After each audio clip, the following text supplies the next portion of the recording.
Hello student, इस video में integration का तुमको हम पढ़ावेंगे। इंटीग्रेशन बाय पार्ट के द्वारा कुछ फंक्शन का इंटीग्रेशन किया जाता है। बहुत ऐसा फंक्शन तुम देखोगे कि जिसको डायरेक्टली ना तो ट्रांसफॉर्मेशन से निकाल पाएंगे, न ही सब्स्टिट्यूशन मेथड से निकाल पाएंगे। तो उस टाइप के प्रॉब्लम को बनाने के लिए हम लोग इंटीग्रेशन बाय पार्ट का इस्तेमाल करते हैं। इंटीग्रेशन बाय पार्ट में रूल क्या है? इसमें दो फंक्शन होगा, दो फंक्शन को इस प्रकार से लिखते हैं। उस नियम, उस रूल को पहले आप सीखिए। सपोज करो u इंटू भी डी एक्स, ये दो फंक्शन है, एक u और एक v। तो बनाने का मेथड है, इन दोनों में से किसी एक फंक्शन को आप एज इट इज लिख दीजिए और सेकेंड फंक्शन को इंटीग्रेट कीजिए, फिर माइनस लिखना है, फिर इंटीग्रेशन करना है। इंटीग्रेशन करके जिसको छोड़े थे ऐसे ही लिखे थे उसको डिफरेंशिएट करो, और जिसको इंटीग्रेट किए थे उसको फिर इंटीग्रेट करो, और इन दोनों को सॉल्व करने के बाद फाइनल ये इंटीग्रेशन किया जाएगा। इस मेथड को बोलेंगे हम लोग by part, integration by part. अब बात आती है कि ये जो दो फंक्शन है, इस दो फंक्शन में किसको u लिए समझा जाए और किस फंक्शन को भी समझा जाए, ये थोड़ा सा सोचना पड़ता है। इसके लिए एक तुमको एक उपाय बतला रहे हैं, ये वर्ड याद रखना, आइलेट। आइलेट वर्ड में देखोगे E for exponential function, T for trigonometrical function, A for algebraic function, L for logarithmic function और I for inverse trigonometrical function.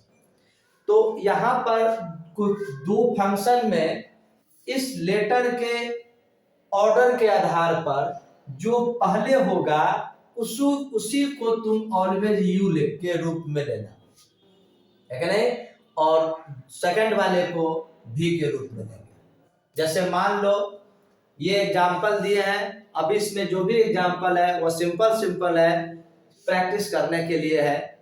फिर आगे जाओगे देखोगे कि डायरेक्टली इंटीग्रेशन न निकल के फर्स्ट ट्रांसफॉर्मेशन करेंगे, उसके बाद इंटीग्रेशन बाय पार्ट करेंगे, या फर्स्ट सब्स्टिट्यूशन करने के बाद तो फिर इंटीग्रेशन बाय पार्ट करेंगे। अभी हम वही इस वीडियो में एग्जाम्पल लिए हैं जो सिंपल हो, जिसको हम लोग डायरेक्टली इंटीग्रेशन बाय पार्ट से बना देंगे।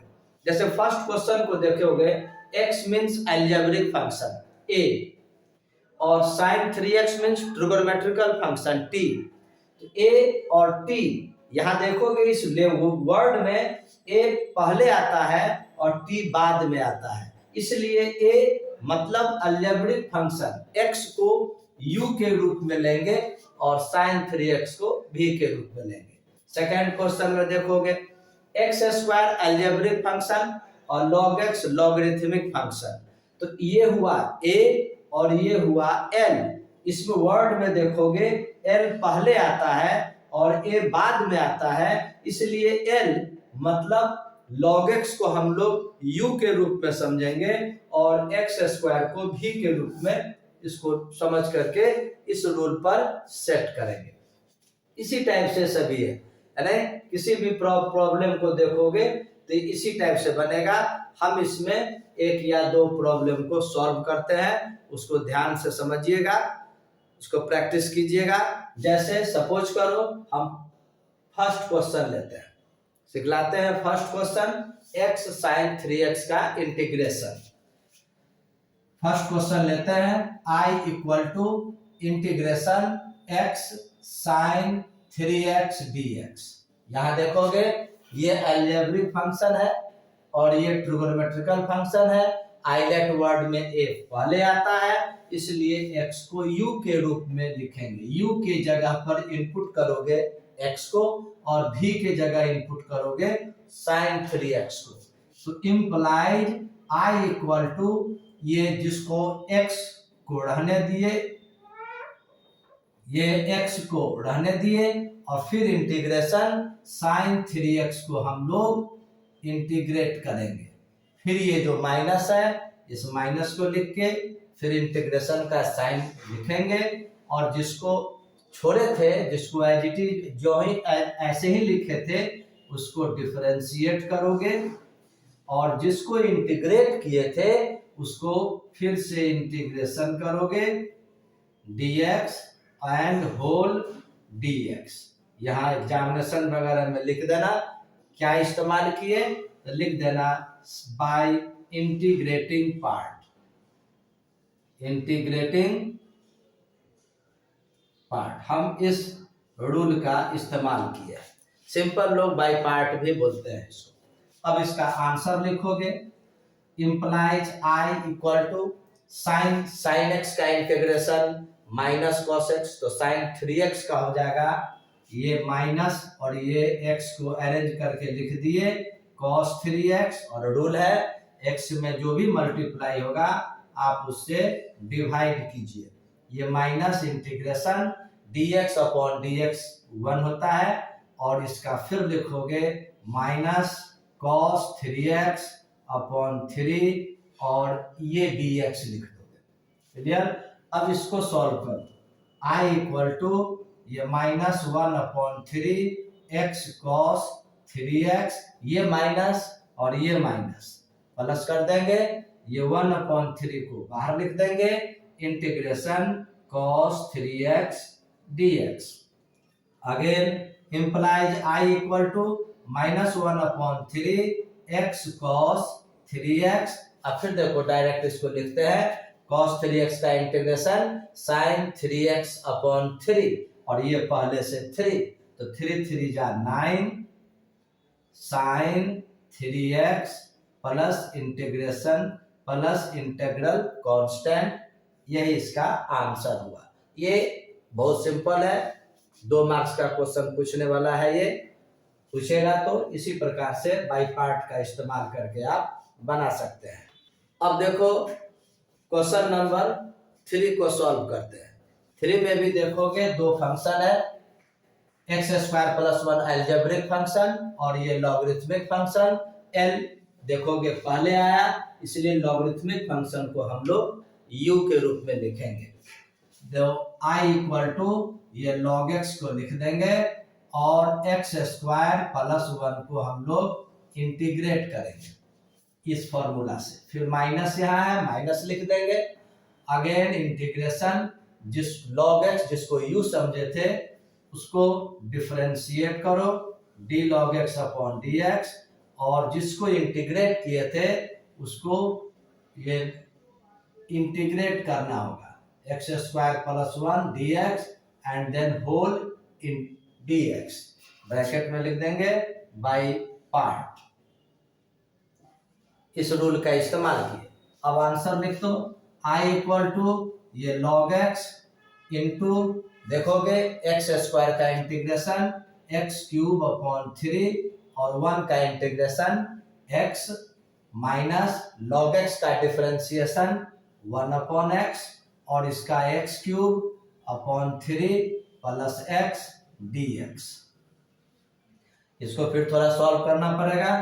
i इक्वल टू ये log x whole into x cube upon 3 plus x minus, यहाँ देखोगे ये एक x को कॉमन अगर लेते हैं तो ये नीचे वाले x को कैंसिल कर देगा, तो बचेगा क्या, यहाँ बचेगा x square upon 3 plus 1 dx। अब इसको इजी वे में इंटीग्रेट कर देंगे, ये x cube upon 3 plus x log x minus x square का इंटीग्रेशन एक्स क्यूब अपॉन 3 और ये 3 आ जाएगा एक्स क्यूब अपॉन 9 और इसका इंटीग्रेशन x होगा, इस माइनस के कारण minus x plus integral constant c। इस प्रकार से यह भी सिंपल है, प्रैक्टिस करना है। इसी में देखोगे क्वेश्चन नंबर 4, यहाँ देख रहे हो क्वेश्चन नंबर 3 में 2 फंक्शन क्लियर दिख रहा है, लेकिन यहाँ क्वेश्चन नंबर 4 में log x केवल है। इसको खुद बना करके देखना। ये इंटीग्रेशन अगर log x है तो इसको कैसे बनावेंगे। तो यहां पर हम लोग क्या करेंगे, x to the power 0 log x, चूंकि x टू द पावर 0 1 होता है तो कुछ स्टूडेंट इसको 1 लिख करके बना सकता है, हम यहाँ x टू द पावर 0 लिख करके बनाए, बात बराबर है। अब ये हो गया अलजेब्रिक, ये हो गया लॉगरिथमिक। तो फिर क्या करोगे, ये log x को u के रूप में लिखेंगे और x to the power 0 dx कर देंगे, फिर minus d log x upon dx, और इसको इंटीग्रेट करोगे x to the power 0 dx को, और इसको बनाओगे खुद। x टू द पावर 0 का इंटीग्रेशन x होगा, लिख ही देते हैं, बना ही देते हैं, देखो x होगा तो x log x, ये माइनस log x का इंटीग्रेशन, ये डिफरेंशिएशन 1 अपॉन x, और x टू द पावर 0 का इंटीग्रेशन x dx, ये x कैंसिल हो गया। फिर फाइनल इसका आंसर होगा x log x माइनस केवल dx का integration x plus integral constant c। इस प्रकार से यह भी बन गया, और इसको ऑब्जेक्टिव के रूप में, इसको एज ए फॉर्मूला के रूप में भी याद रखना होगा, या कभी बनाने के दरमियान जरूरत आएगा log x का इंटीग्रेशन एज ए फॉर्मूला, हम लोग डायरेक्ट log x का ये इंटीग्रेशन को x log x minus x लिख सकते हैं प्लस इंटीग्रेशन में ये c के साथ। क्लियर है। अब देखते हैं, अब एक और क्वेश्चन को सॉल्व करते हैं, उसको देखिए। क्वेश्चन नंबर 5, जितना भी क्वेश्चन है सभी इजी है, प्रैक्टिस के लिए इस वीडियो में दिए हैं कि कैसे आप इंटीग्रेशन बाय पार्ट का यूज कीजिएगा। ये वर्ड को याद रखिए ताकि आगे वाले वीडियो में इसे लेंथी प्रोसेस वाला बतलावेंगे। यह भी सिंपल है, देखो ये अलजेब्रिक फंक्शन है x और ये ट्रिगोनोमेट्रिकल फंक्शन है। क्लियर। अलजेब्रिक मींस a पहले आया, t बाद में आता है, अलजेब्रिक को u लेंगे तो देखोगे i इक्वल टू x को u के रूप में समझो, और sec स्क्वायर x को इंटीग्रेट करेंगे, माइनस जिसको u लिए थे उसको डिफरेंशिएट करो, और फिर इसको इंटीग्रेट करोगे sec square x dx and whole dx, i equal to x sec square x का इंटीग्रेशन tan x होता है, तो ये लिख देंगे tan x minus dx by dx means 1, ये हो गया tan x dx, ये i equal to x tan x minus tan x का इंटीग्रेशन याद रखना है, दो फॉर्मूला होता है। एक tan x को का इंटीग्रेशन को हम लोग लिखते हैं minus log cos x, minus log cos x plus c, या नहीं तो लिखते हैं log sec x plus c। आप दोनों में से किसी भी फॉर्मूला का यूज कर सकते हैं, हम ऊपर वाले का यूज करेंगे। तो ये देखोगे माइनस और ये माइनस दोनों मिलकर प्लस हो जाएगा, log cos x dx, यही इसका आंसर हुआ। इस प्रकार से इस वीडियो में सिंपल बतलाया है, प्रैक्टिस कीजिए। अगर जरूरत पड़े किसी प्रॉब्लम को पूछने का तो कमेंट बॉक्स में लिखोगे तो उसका एक वीडियो बनावेंगे। Okay, good bye.